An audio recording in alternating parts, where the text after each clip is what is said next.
Hello everyone and welcome back to my channel. Today I'm going to help you prep your houseplants for winter. So you might be thinking, Jenna, it's a houseplant, it's not outside in the cold.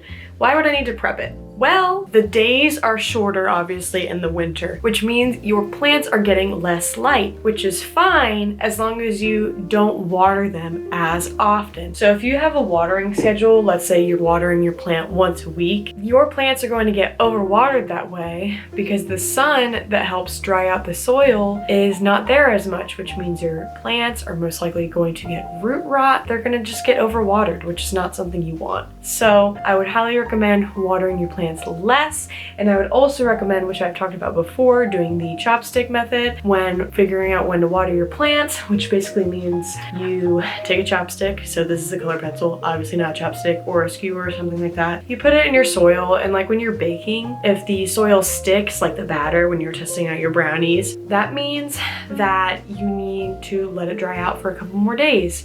Like when you're baking, you need to put it back in the oven for a couple more minutes. So every plant has a different percentage, if you will, of like how deep you need to test that. So for instance, if I had a sansevieria or a snake plant, I would put the skewer all the way down to the bottom of the pot and then bring it back up. If that is bone dry, there's no soil sticking, then I can water it. I can do that all the way down with a snake plant because they're succulents, which means that they store water in their leaves. So they can go to where their pot is 100% dry all the way down.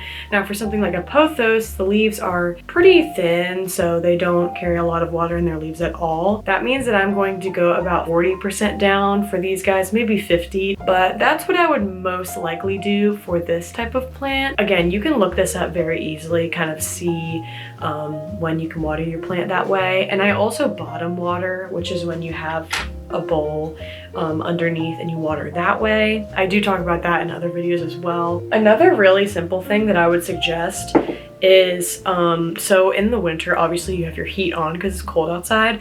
If your vent is right over where all your plants are, there's this thing that you can get, it's like a magnet. We have some where it kind of redirects where your heat goes, which is actually really helpful because your heat going right down on top of your plants will actually dry out your leaves really quickly. Again, that's not as of a pressing thing, but it is something to keep in mind if you're able to move your plants to a different location, still near a very good light source, but they're not right underneath that vent. If you guys have any other questions about prepping your plants or have any other tips, leave them down below, and I hope to see you guys next time.